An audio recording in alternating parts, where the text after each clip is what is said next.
Cześć, tu Bartek Czeka ze strony universalmemory.pl i .com. W tym odcinku, zgodnie z prośbą całego mnóstwa osób, zajmiemy się diagnostyką chorób układu pokarmowego, przede wszystkim skupiając się na jelitach i żołądku.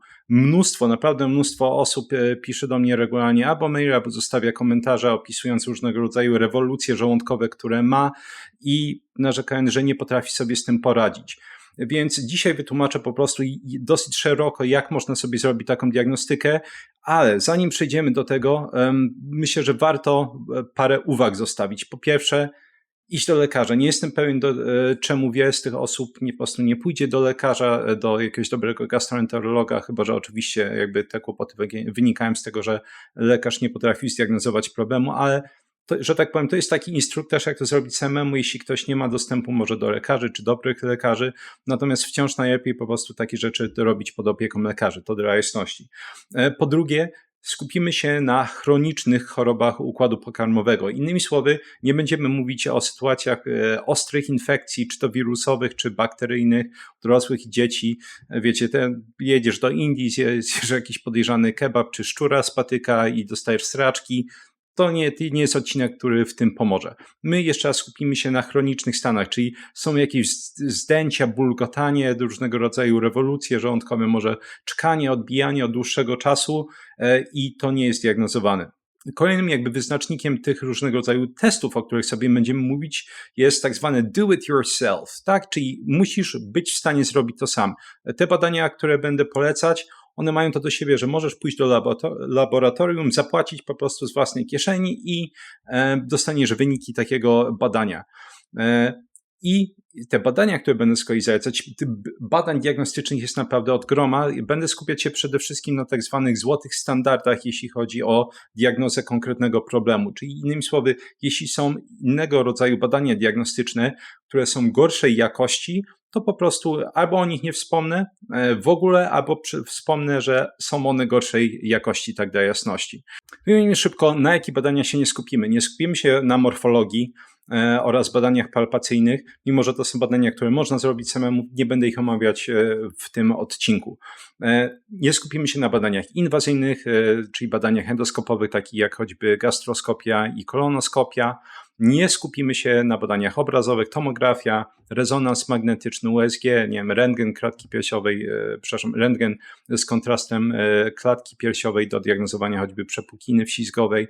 Nie skupimy się również z oczywistych powodów na biopsji i badaniach histopatologicznych, badaniach takich innych specjalistycznych jak manometria odbytu, chyba że znowu ktoś ma sprzęt w domu i może sam sobie ją zrobić, to wtedy oczywiście 2 kciuki w górę. Skupimy się jeszcze raz na prostych badaniach laboratoryjnych, głównie z krwi i kału, które można sobie zrobić samemu. I ostatnią uwagą, bardzo, bardzo ważną, trzeba pamiętać, że to, że my uważamy, że mamy kłopot z układem pokarmowym, z układem trawiennym, to absolutnie nie znaczy, że rzeczywiście występuje stricte z nim kłopot. To mogą być różnego rodzaju kłopoty bardziej systemowe, nazwijmy to. Przykładowo, wysoki poziom ferytyny jest w stanie jak najbardziej wywołać wzdęcia i bóle brzucha. Tym samym osoby cierpiące na hemochromatozę, które o tym nie wiedzą, mogą doświadczyć takich symptomów i one mogą myśleć, że bezpośrednio jest kłopot z samymi jelitami, mimo że jeszcze raz wysoka ferytyna powoduje ten kłopot. To pomijając osoby z hemochromatozą, takie symptomy mogą się też pojawić u osób, które po prostu przedawkowują witaminę C, biorą olbrzymie dawki witaminy C, szczególnie jeśli to jest połączone z spożywaniem znacznej ilości produktów zawierających żelazo, jak mięso. Wtedy też można doprowadzić do stanu porównywalnego do hemochromatozy. Po prostu samą konsumpcją witaminy C, ponieważ witamina C będzie zwiększać wchłanianie żelaza niehemowego, tym samym ogólnie wchłanianie czy poziom żelaza zmagazynowanego w organizmie właśnie w postaci ferytyny.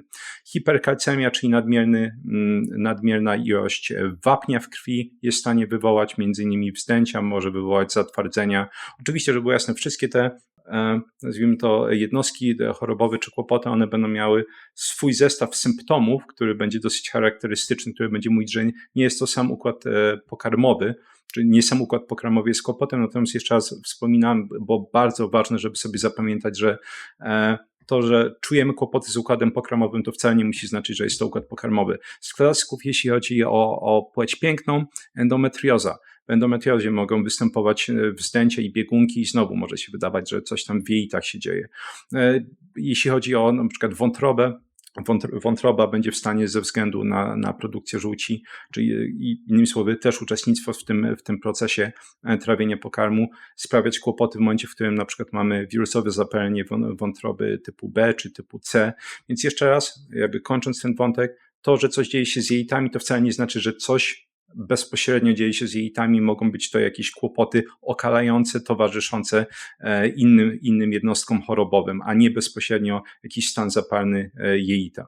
Jeszcze jedna uwaga, nie będziemy uczyć się rozpoznawać na podstawie różnego rodzaju symptomów, czy rozróżniać różnego rodzaju chorób układu pokarmowego. Myślę, że poświęcę temu osobny odcinek. Tutaj bawimy się, że tak powiem, w zarzucenie szerokiej sieci, czyli garść badań, które mogą nam potencjalnie bardzo dużo powiedzieć o tym, co nas trapi. I zaczniemy od Helicobacter pylori. Helicobacter pylori jest najczęstszą przyczyną wrzodów żołądka, stanów zapalnych żołądka w Polsce. I to prawda, że rzeczywiście ta bakteria bytuje w normalnych warunkach w żołądku, natomiast w warunkach, że tak powiem, nieoptymalnych, gdy dzieje się źle, między innymi w momencie, w którym będziemy mieć podwyższoną zasadowość żołądka, może się rozmnożyć na tyle, że będzie powodować stany zapalne żołądka. Istnieją tak naprawdę dwa badania, które są tak zwanym złotym standardem do diagnostyki Helicobacter pylori. Badania, które są kiepskimi badaniami, to są badania serologiczne, to są badania molekularne i również coś, co jest cały czas często praktykowane w Polsce, czyli badania na Helicobacter pylori w kale. Tutaj wrzucę badanie na ekran. Badanie w kale naprawdę nie jest takie dobre w porównaniu do, no właśnie, tych dwóch badań, których sobie omówimy. Jedno odpada, bo jeden z tych złotych standardów to jest gastroskopia. To jest badanie endoskopowe, wtedy można rzeczywiście świetnie zobaczyć, co się dzieje w żołądku, czy nie ma stanów zapalnych, czy nie powstały wrzody. Jakby Helicobacter będzie w stanie przyczyniać się do powstawania wrzodów żołądka, a w skrajnych przypadkach, jeśli jest nieleczony latami, może powodować raka żołądka. Więc badanie endoskopowe tu w tym przypadku odpada, mimo że jest to złoty standard. Drugi złoty standard, nieinwazyjny, to jest ureazowy test oddechowy. Ureazowy test oddechowy. I on, trzeba podkreślić jeszcze raz, jest lepszy niż badanie na Helicobacter pylori z kału. Miałem sam wiele pacjentów, którzy przychodzili i na przykład mówili, że mieli robione badanie na Helicobacter pylori, więc to na pewno nie jest to, jeśli chodzi o trapiące ich kłopoty z układem pokarmowym. I jak robiliśmy właśnie ureazowy test oddechowy, to okazywało się, że no jednak była ta infekcja. Przechodząc dalej, właśnie ureazowy test oddechowy to jest ten złoty, nieinwazyjny standard do diagnostyki Helicobacter pylori. To działa dosyć prosto. Helicobacter pylori produkuje znaczne ilości ureazy. To jest taki enzym, który będzie rozkładany. Po pierwsze, on zwiększa zasadowość żołądka, czyli innymi słowy, z miejsca będziemy mieć kłopoty z trawieniem. Jeśli ktoś ma infekcję Helicobacter pylori, ta zasadowość będzie wyższa, tym samym trawienie jedzenia, czyli będzie gorsze. I ponieważ kwasowość żołądka jest bardzo ważna, żeby między innymi wchłaniać witaminę B12 i poziom żelaza, to może być na przykład anemia spowodowana niedoborem żelaza albo właśnie witaminy B12. Jeśli chodzi o ureazę, ureaza rozkłada mocznik na amoniak i dwutlenek węgla i właśnie przede wszystkim podczas tych badań łykamy sobie roztwór i będzie mierzony wydychanie dwutlenku węgla. Jeśli po prostu występuje infekcja, to ta ilość będzie na tyle znacząca, że możemy stwierdzić infekcję Helicobacter pylori. Druga w kolejce jest infekcja grzybicza, mianowicie kandydoza jelitowa. Ona najczęściej powodowana jest naszymi kochanymi drożdżakami Candida albicans. I żeby było jasne, Candida albicans to nie są jednodrożdżaki, czy w tej postaci już agresywne grzyby, które są w stanie powodować kandydozę jelitową, jednak w praktyce praktycznie zawsze wychodzi na to, że jest to Candida albicans. Tym samym będziemy korzystać z takiego fajnego pojęcia w procesach decyzyjnych, ono się nazywa Occam's razor, brzytwa Occama, która mówi, że najbardziej prawdopodobne rozwiązanie jest najczęściej tym najlepszym rozwiązaniem.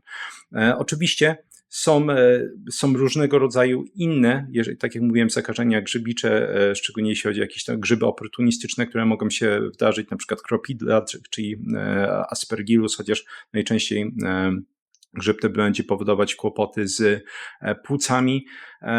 Co jeszcze? Kryptokokus może się pojawić, histoplazma. Natomiast jeszcze raz to wspominam po prostu, żeby wiedzieć, że to nie muszą być koniecznie, to nie musi być koniecznie Candida albicans, natomiast najczęściej jest to Candida albicans.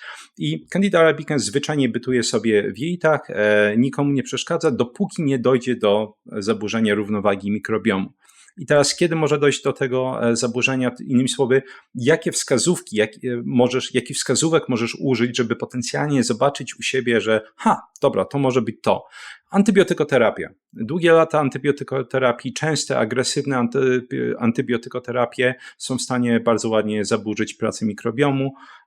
Innymi słowy, tam jest ta piękna równowaga w mikrobiomie. W momencie, w którym zaczynamy antybiotykami tłuc bakterie, to oczywiście te drożdżaki mają więcej przestrzeni, żeby się namnażać, mają więcej pokarmu też dla siebie w momencie, w którym bakterii nie ma i zaczynają właśnie proces kolonizacji jelit. Najczęściej jest to oczywiście jelito cienkie w tym przypadku. I ponieważ w jelicie cienkim też odbywa się zdecydowana większość wchłaniania składników pokarmowych, to też może dojść do różnego rodzaju tajemniczych niedoborów właśnie składników żywieniowych. Ale wracając, mówiliśmy sobie, że antybiotykoterapia jest w stanie do tego doprowadzić, często zmiana partnerów seksualnych, nieużywanie prezerwatywy, zabiegi operacyjne, ale w praktyce jest to jeszcze raz antybiotykoterapia, zła dieta, szczególnie diety, które są bardzo bogate w węglowodany i cukry, czyli tak naprawdę większa część naszego społeczeństwa. I co jeszcze? Obniżona funkcja układu odpornościowego, czyli jakieś zaburzenia z odpornością. Oczywiście one mogą występować u osób choćby z HIV-em, ale też u osób, które po prostu mają też kiepską dietę, może są zestresowane, te nasze hormony stresu, jak choćby kortyzol, są w stanie bardzo mocno ograniczyć, czyli wprowadzić supresję układu odpornościowego, więc takie typowe rzeczy właśnie jak antybiotykoterapia, dieta bogata w węglowodany i obniżenie funkcji układu odpornościowego to są rzeczy, które trzeba rozważyć, jeśli mamy podejrzenie, że może być to Candida albicans. Jak to zdiagnozować?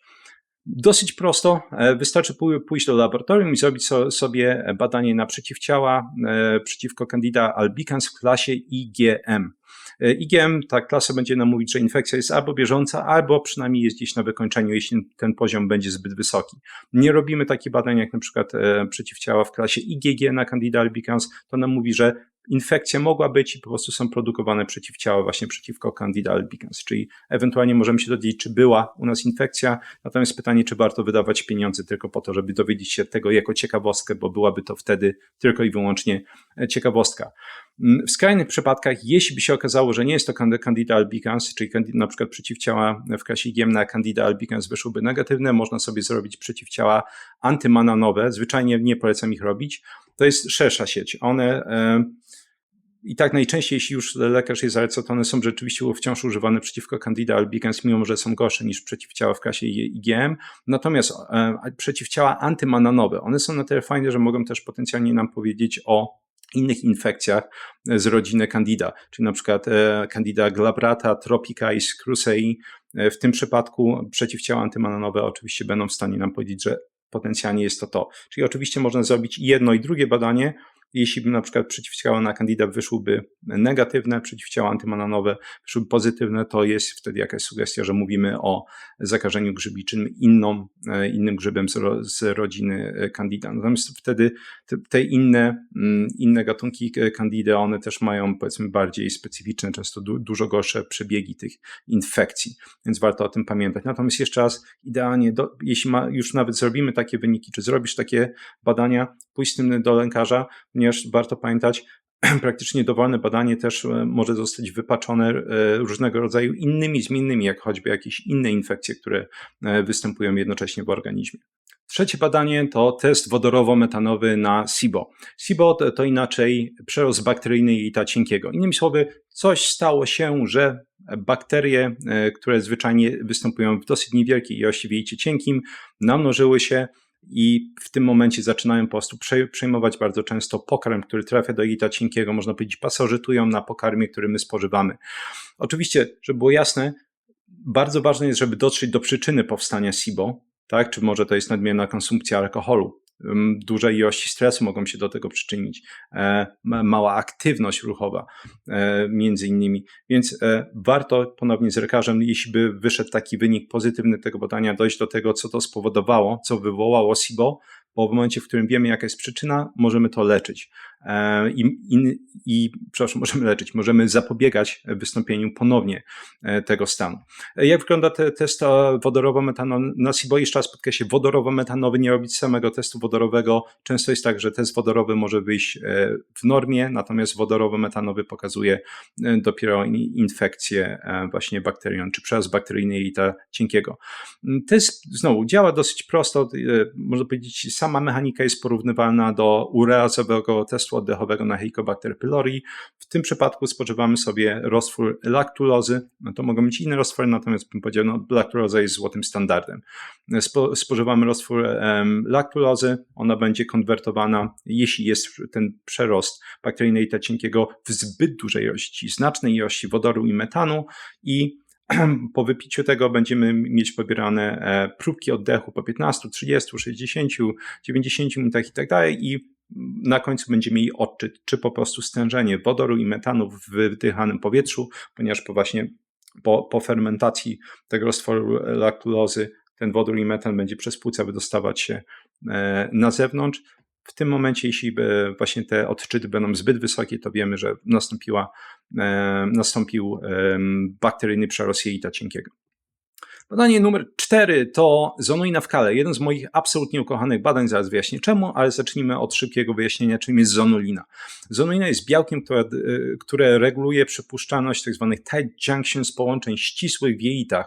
Innymi słowy, kiedy zonulina będzie wydalana w większej ilości i właśnie to znajdziemy w kale, czy analitycy znajdą w kale, to znaczy, że będzie występować zwiększona przepuszczalność jelit. I zaraz opowiem, jak ja lubię używać zonuliny diagnostycznie, natomiast kiedy ona w ogóle będzie podbita. Oczywiście jakikolwiek stan zapalny jelit, wtedy możemy spodziewać się podbicia zonuliny i oczywiście przepuszczalność jelit. I mimo, że stricte mówiąc, zonulina odnosi się do całych jelit, czyli jelita cienkiego i grubego, w praktyce patrząc na badania, najczęściej jeśli zonulina jest podbita, jest kłopot z jelitem cienkim. I to jest bardzo ważna informacja, do której zaraz wrócimy. Natomiast zonulina będzie podbita we wszystkich przypadkach kłopotów z glutenem, czyli to będzie nietolerancja na gluten, to może być nadwrażliwość na gluten bez celiakii i celiakia. Te 3 przypadki. Ale zonulina też jest wrażliwa na choroby autoimmunizacyjne. Może być podwyższona w przypadku cukrzycy typu 1, może być podwyższona w przypadku reumatoidalnego, nienawidzę tego słowa, zapalenia stawów. Może być również podwyższona w przypadku innych chorób autoimmunizacyjnych. Ale jak ja lubię używać zonuliny? Jeśli robimy parę tych innych badań, na przykład, czyli zarzucamy szeroką sieć Helicobacter pylori, mówiliśmy sobie o Candida albicans w klasie IgM, test wodorowo-metanowy na SIBO, badanie na zonulinę powie nam, czy jest kłopot właśnie w jelicie cienkim potencjalnie, czyli jeśli na przykład wszystkie inne badania wyjdą negatywnie, czyli wiadomo, że nie ma Helicobacter pylori, wiadomo, że nie ma przerostu bakteryjnego jelita cienkiego, wiadomo, że nie ma tam infekcji grzybiczej, czyli tej kandydozy jelitowej spowodowanej przez Candida albicans, a wciąż zonulina jest podwyższona, to znaczy, że coś innego jest na rzeczy, coś innego nam dolega. To jest taki fajny myk diagnostyczny, który sobie wykombinowałem z badań i bardzo go polecam, szczególnie jeśli ktoś ma tajemnicze choroby jelit. To znaczy, że ewidentnie, czy może nie ewidentnie, jak sobie mówiliśmy wielokrotnie, medycyna operuje prawdopodobieństwem, jest bardzo duża szansa, że coś dzieje się w jelicie cienkim, ale nie są to inne rzeczy, które sobie omówiliśmy. I bardzo ważna informacja, do tych wszystkich testów, absolutnie każdego z tych testów, o których mówiłem, wygooglować sobie przygotowanie do testu, no właśnie, wodorowo-metanowego testu na SIBO, czy ureazowego testu oddechowego, ponieważ wszystkie te testy, one mogą ulec zaburzeniu, czyli odczyty tych testów w momencie, w którym nie jesteśmy odpowiednio do nich przygotowani, na przykład zjemy nieodpowiednie rzeczy przed pójściem do laboratorium albo dnia poprzedniego, bierzemy nieodpowiednie suplementy. Innymi słowy, wygooglować sobie koniecznie przygotowanie do testu przed pójściem do laboratorium, bo inaczej może się okazać, że wydaliśmy pieniądze niepotrzebnie, pieniądze poszły w błoto, bo no właśnie wyniki są niemiarodajne ze względu na to, że nie byliśmy odpowiednio przygotowani. Bym zapomniał jeszcze bardzo ważna rzecz. Zonuina podwyższona również będzie wykrywana w przypadku IBS, czyli zespołu jelita drażliwego. To jest też ważny punkt diagnostyczny. Przechodząc dalej, mamy badanie kalprotektyny w kale. Znowu wyjaśnijmy sobie, czym jest kalprotektyna. Kalprotektyna to jest białko produkowane przez neutrofile w momencie, w którym neutrofile w jelitach będą wykrywać stany zapalne. Innymi słowy, im więcej neutrofili wykryje te stany zapalne w jelitach, tym więcej będzie produkowanej kalprotektyny. Ona jest potem wydalana znowu razem z kałem i to właśnie możemy sobie zbadać w tej próbce kału. Natomiast czemu kalprotektyna jest taka fajna znowu w porównaniu do tych innych badań, co ją wyróżnia? To, że ona przede wszystkim będzie pokazywać na możliwość wystąpienia tak zwanych nieswoistych zapaleń jelita i przede wszystkim będzie to jelito grube. Innymi słowy, możemy używać tego badania i do diagnostyki, i do śledzenia przebiegu leczenia takich chorób jak choroba leśniewskiego kroma i wrzodziejące zapalenie jelita grubego. Warto podkreślić, że jest dosyć dużo badań, które pokazuje, że zrobienie tego badania, czyli jeszcze raz kalprotektyny w kale, jest dosyć dobrym zamiennikiem kolonoskopii. Więc warto podkreślić, że jeśli ktoś się boi kolonoskopii albo są przeciwwskazania do kolonoskopii, to można posłużyć się badaniem kalprotektyny w kale. To nie jest idealny zamiennik, żeby było jasne, to absolutnie nie jest idealny zamiennik. Nic nie zastąpi kolonoskopii, ponieważ oczywiście daje to pełny obraz tego, co tam się dzieje w jelicie grubym. Natomiast jest to niezły zamiennik, więc warto pamiętać jeszcze raz dla osób, które się boją albo mają przeciwwskazania do kolonoskopii. Idąc dalej, no właśnie, jeśli wynik kalprotektyny wyjdzie podwyższony, to jest dosyć mocne wskazanie, że będziemy mieli do czynienia z nieswoistymi zapaleniami jej, czy jeszcze raz leśniewskiego krona i wrzodziejące zapalenie jelita grubego. Jeśli wynik będzie w normie, ale na przykład zonuina jest podwyższona, to wtedy jest to między innymi właśnie potencjalnie wskazanie diagnostyczne do IBS-a, czyli jeszcze raz zespołu jelita drażliwego. Natomiast znowu, trzeba zdecydowanie pamiętać, że mamy czynniki, które mogą zakłócać wyniki tego badania. Kalprotektyna może być podwyższona w przypadku między innymi znacznego wysiłku fizycznego. Jeśli bezpośrednio przed badaniami ostatnie dni byłeś poddawany, czy przeszedłeś jakiś intensywny wysiłek fizyczny, na przykład bieganie bardzo dużych odległości, kalprotektyna może być podbita. Żeby było jasne, na przykład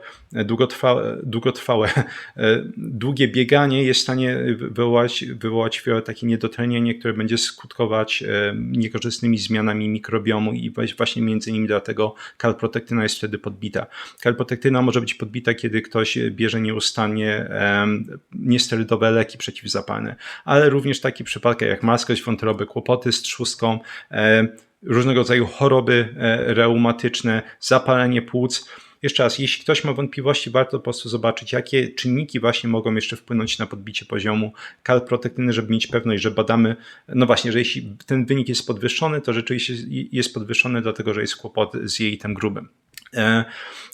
I badanie zonuiny i badanie kalprotektyny polecam robić ilościowo, czyli będzie mieć podany wynik poszczególny, a nie jakościowo, czyli na zasadzie, czy jest według laboratorium infekcja, czy kłopot, czy nie.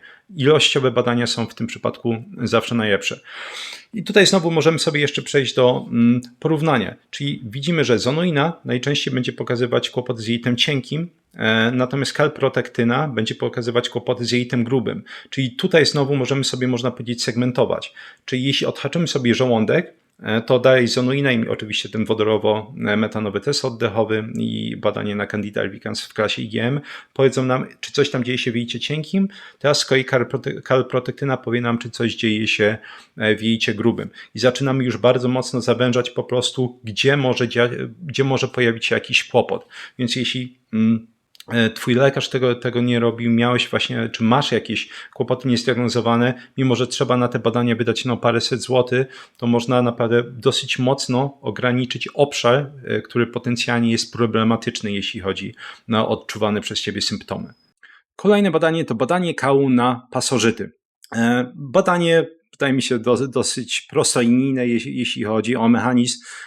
Idziemy do laboratorium, zamawiamy sobie, dostajemy wtedy zestaw, do którego, czy pojemniczki między innymi, do którego można oddać kał. Można oczywiście kupić często takie pojemniczki w twojej lokalnej aptece i idziemy sobie z taką próbką kału do laboratorium i tam będą badać, czy występują albo pasożyty, albo właśnie jaja pasożytów. Najczęściej będziemy mówić tutaj o gistach, tasiemcach, pierwotniaki, takie jak Giardia lambia. Tak naprawdę tyle. Może nie większość, ale najbardziej popularne typy pasożytów mogą być wykryte potencjalnie przy pomocy tego testu, tego badania. Natomiast warto podkreślić, często badanie trzeba zrobić parokrotnie. Jednokrotne badanie, takie badanie nie daje absolutnie nic, po prostu może się okazać, że akurat wtedy nie wyszły jaja pasożytów, wtedy nie wyszedł jakiś pasożyt w takiej próbce kału, więc najczęściej jeśli sobie pogooglujecie, to będzie podane, jak po prostu często trzeba oddać te próbki kału, często 2-3 razy. Żeby było jasne, jest to badanie dosyć fajne, jeśli chodzi o najczęściej występujący typ pasożytów, ale też nie jest to badanie idealne. Na przykład nie jest używane do choćby badania infekcji owsikami.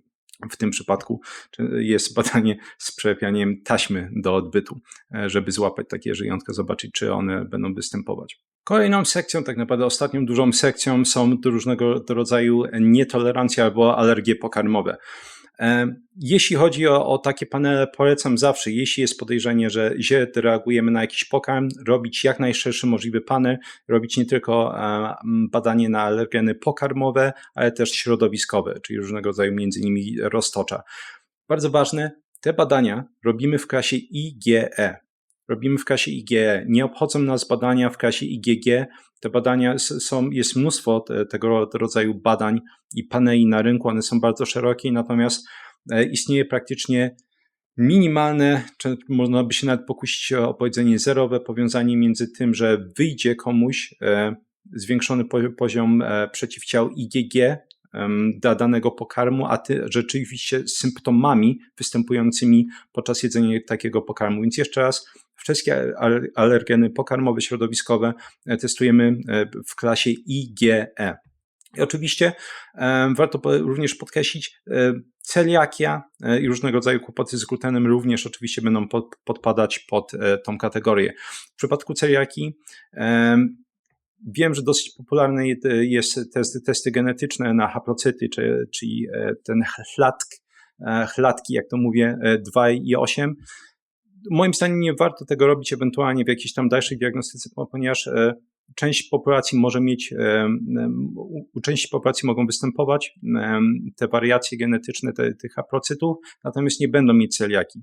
Tak naprawdę najlepszym obecnie, było wiele innych badań stosowanych w przeszłości, najlepszym obecnie badaniem, jeśli chodzi o wykrywanie celiakii, jest badanie przeciwko transglutaminazie tkankowej w klasie IgA i warto również wtedy, dosyć rzadko tak naprawdę, wydaje mi się, lekarze to zalecają, czy diagności, ale warto również zrobić całkowity poziom przeciwciał IgA, żeby upewnić się, że wynik po prostu tej transglutaminazy tkankowej w klasie IgA nie jest przekłamany przez na przykład niepotrzebne, przypadkowe jakieś podwyższenie wywołane inną jednostką chorobową przeciwciał ogólnych IgA.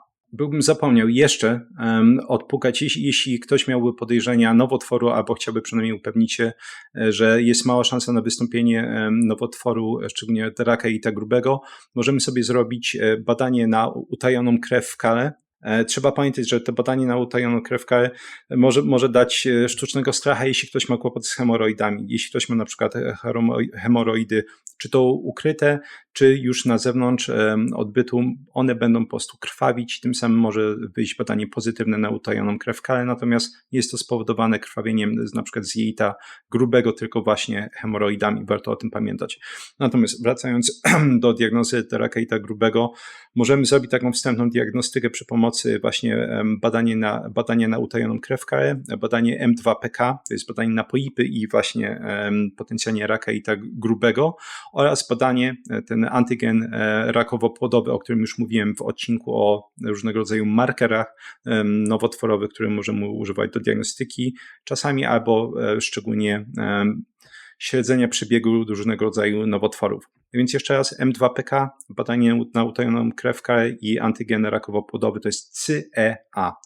I to jest taki fajny mały panel, on nie jest drogi, który nam powie, czy potencjalnie mamy kłopot z rakiem jelita grubego. Szczególnie jeśli połączy się to właśnie z kalprotektyną, to już mamy naprawdę całkiem niezły odczyt tego, co dzieje się w jelicie grubym, nawet bez kolonoskopii. Chociaż jeszcze raz, kolonoskopii nic nie zastąpi, czyli tego wglądu, że tak powiem, co tam się bezpośrednio w ciele dzieje. Na koniec honorowe wzmianki, mówiąc żartobliwie, ponieważ wspomniałem już, że jest naprawdę dużo tych różnego rodzaju markerów diagnostycznych, które możemy stosować, więc wymienię jeszcze, jeśli ktoś chciałby sobie bardziej pogrzebać parę z nich, żeby, no właśnie, mieć ewentualnie, jeśli ktoś chciałby robić już naprawdę szeroką diagnostykę, pełną sieć tego, warto wymienić, że ALAP ma właśnie taki pakiet diagnostyczny JEIT, on jakoś tak się nazywa i tam właśnie jest kalprotektyna, o której mówiliśmy, ale są inne właśnie markery, o których nie mówiliśmy, a które też nam dużo powiedzą o przepuszczalności między innymi JEIT i stanach zapalnych JEIT.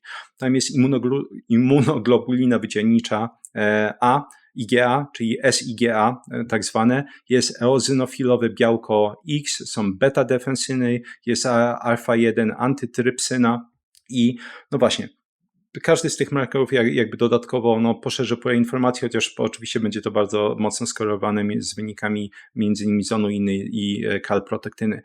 Są inne oczywiście badania, możemy badanie laktoferyny robić, możemy lizozym robić, laktoferyna tak naprawdę jest jakimś tam zamiennikiem kalprotektyny. Tych badań jest naprawdę dużo, natomiast oczywiście jeszcze raz my skupiliśmy się w tych najlepszych, najpopularniejszych badaniach, tak zwanych złotych standardach, a jeśli ktoś chce sobie dodatkowo taki pakiet na przykład w ALABie zrobić, czemu nie? Polecam. Koniec końców, jeśli ktoś ma kłopoty zdrowotne, to chce poczuć się lepiej i wydaje mi się, że te pieniądze będą dobrze spożytkowane, jeśli chodzi o zrobienie sobie takich badań. Bo jasne, jeszcze raz, nie jest to sponsorowane przez ALAP, po prostu uważam, że to jest naprawdę bardzo fajny pakiet. Było tego dużo, a jak wspomniałem, jest w sumie tego jeszcze więcej, jakby tych potencjalnych badań, kłopotów i tak dalej, jest naprawdę mnóstwo. My skupiliśmy się tych najczęściej występujących. Jeszcze raz, nie zastąpi to badań obrazowych, jeśli występują jakieś tam kłopoty strukturalne w organizmie, my tak naprawdę nie będziemy z tego sami zdiagnozować bez tych badań obrazowych. Warto jeszcze wspomnieć, czy podkreślić ponownie, to, że my odczuwamy kłopoty z jelitami, nie oznacza, że będą to stricte kłopoty z jelitami. Wymieniliśmy właśnie takie powody jak wysoka ferytyna, ale tego jest dużo, na przykład przy wysokim poziomie witaminy B12 może dochodzić do jakichś tam rewolucji żołądkowych, więc jest tego naprawdę mnóstwo. Ewentualnie dodatkowe jakieś toksyny środowiskowe też mogą na to wskazywać. Wtedy można zrobić sobie profil kwasów organicznych, to zresztą też gdzieś tam może być używane jako dodatkowa diagnostyka w tych kłopotach z układem pokarmowym. Jest tego dużo i nie bez powodu oczywiście gastroenterologia jest po prostu osobną specjalizacją i tego informacji, które tam się przekazuje jest mnóstwo, natomiast to jest taki szybki wykład dla osoby, która by chciała sobie pomóc, albo jeśli chciałbyś pomóc jakimś swoim bliskim, którzy cierpią na takie kłopoty. Dzięki serdeczne za wysłuchanie odcinka. Jeśli masz jakieś pytania, wątpliwości, uwagi, własne jakieś przeżycia, uwielbiam czytać po prostu takie rzeczy, jakieś czyjeś doświadczenia, wrzucić to jak zawsze w komentarze. Jak zawsze polecam oczywiście moje kursy flagowe, to jest Experts Incubator, czyli tak zwana kuźnia ekspertów, która pokazuje, no właśnie, jak zapamiętywać duże ilości informacji z dowolnej dziedziny, jak zapamiętywać te informacje, rozumieć je i być w stanie wdrażać suchą teorię z miejsca w praktyce. Polecam mój kurs o 1 włos za daleko, czyli jak zatrzymać i odwracać łysienie androgenowe i nie tylko, oraz Vocabulary Labs, czyli laboratoria językowe, które pokazują, jak samodzielnie nauczyć się dowolnego języka od A do Z, żeby unikać płacenia non-stop za szkoły językowe, korepetytorów, aplikacje, podręczniki, fiszki papierowe i innego tego typu cuda.